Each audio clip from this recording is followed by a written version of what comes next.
On s'est tous déjà posé la question, non? Comment un chien peut passer de l'hyperactivité la plus totale à un sommeil de plomb en une fraction de seconde? Qu'est-ce qui se cache vraiment derrière ces changements d'humeur qui nous paraissent si soudains? Eh bien, aujourd'hui, on va explorer ensemble ce rythme secret qui, en fait, orchestre toute la vie de nos compagnons. Ça vous parle, j'imagine. Une minute, on a une véritable tornade d'énergie qui déboule dans le salon, et puis l'instant d'après, pouf, plus personne, un ange qui dort à point fermé. On a vite fait de se dire que c'est juste un caprice, que c'est totalement imprévisible. Mais en fait, pas du tout. La science, elle, nous révèle que ce comportement n'a absolument rien d'aléatoire. Il suit une partition biologique super complexe et surtout prévisible. C'est un rythme caché qui dicte les hauts et les bas de leur journée. Alors, pour comprendre ce mystère, il faut commencer par le commencement. Il faut rencontrer, si vous voulez, le chef d'orchestre. C'est la grande horloge interne que vous, finalement, on connaît tous un petit peu. Il s'agit bien sûr du fameux rythme circadien. C'est l'horloge maîtresse du corps. Ce cycle d'environ 24 heures qui nous dit et qui leur dit quand il est temps de dormir et quand il est temps d'être actif. C'est un peu le tempo de base, celui qui donne le là pour toute la journée. Seulement voilà, si on observe bien son chien, on se rend vite compte que cette simple horloge de 24 heures, ça ne suffit pas à tout expliquer. La journée d'un chien, c'est bien plus nuancé que ça. C'est fait de plein de petites vagues d'énergie et de repos. Et c'est là que ça devient absolument fascinant. Parce qu'en réalité, il n'y a pas une seule horloge, non.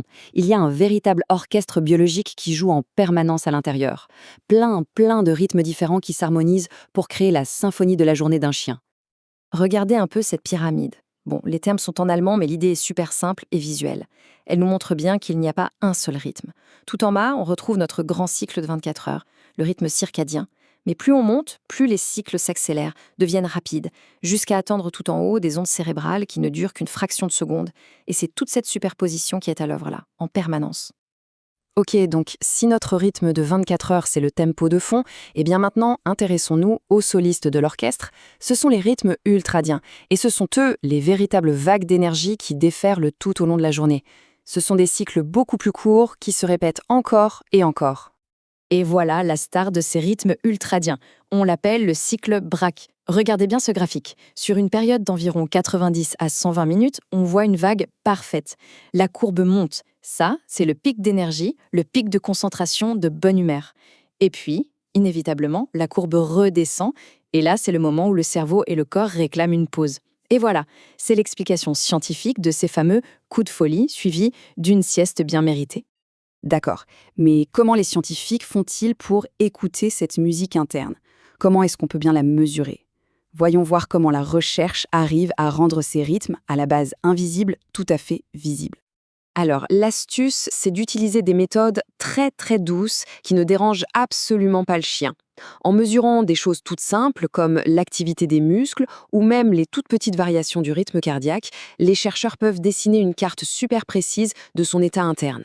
Est-ce qu'il est stressé, détendu, concentré ou simplement fatigué? Et là, les découvertes sont vraiment passionnantes. Prenez l'exemple du repas.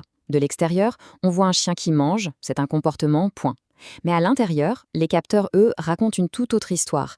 Ils détectent l'activation de ce qu'on appelle le système nerveux repos et digestion. En gros, c'est le corps qui se met en mode pause, en mode récupération. Un état de calme qui est parfaitement mesurable. Et attention, autre surprise, un chien qui est couché, ça ne veut pas dire qu'il est au repos mentalement. Son corps peut être parfaitement immobile, mais les mesures montrent que son cerveau, lui, il peut tourner à plein régime.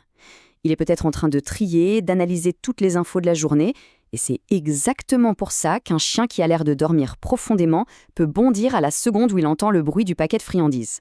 Bon, maintenant qu'on comprend un peu mieux la musique, la question c'est comment devenir un meilleur partenaire de danse pour notre chien. Passons maintenant au côté pratique de tout ça. Alors concrètement, comment on fait? En fait, c'est assez simple. Ça se passe en 3 temps. 1. On observe. On apprend à connaître ses vagues d'énergie à lui, ses pics et ses creux. 2. On s'adapte. Les périodes de haute énergie, c'est parfait pour l'entraînement, les balades, le jeu. On profite de ce moment où il est le plus réceptif. Et 3, et c'est peut-être le plus important, on respecte. Quand la vague redescend, on lui permet un vrai repos, sans être dérangé. C'est absolument crucial pour son équilibre. Au final, chaque chien a sa propre mélodie, son propre tempo. Comprendre ce rythme secret, ce n'est rien d'autre qu'apprendre à l'écouter. Et c'est vraiment en se mettant au diapason de cette petite musique intérieure qu'on construit la plus belle des relations avec lui. Pour celles et ceux qui voudraient aller plus loin, voici les principales sources scientifiques qui ont permis de préparer cette présentation. Merci beaucoup pour votre attention et à très bientôt.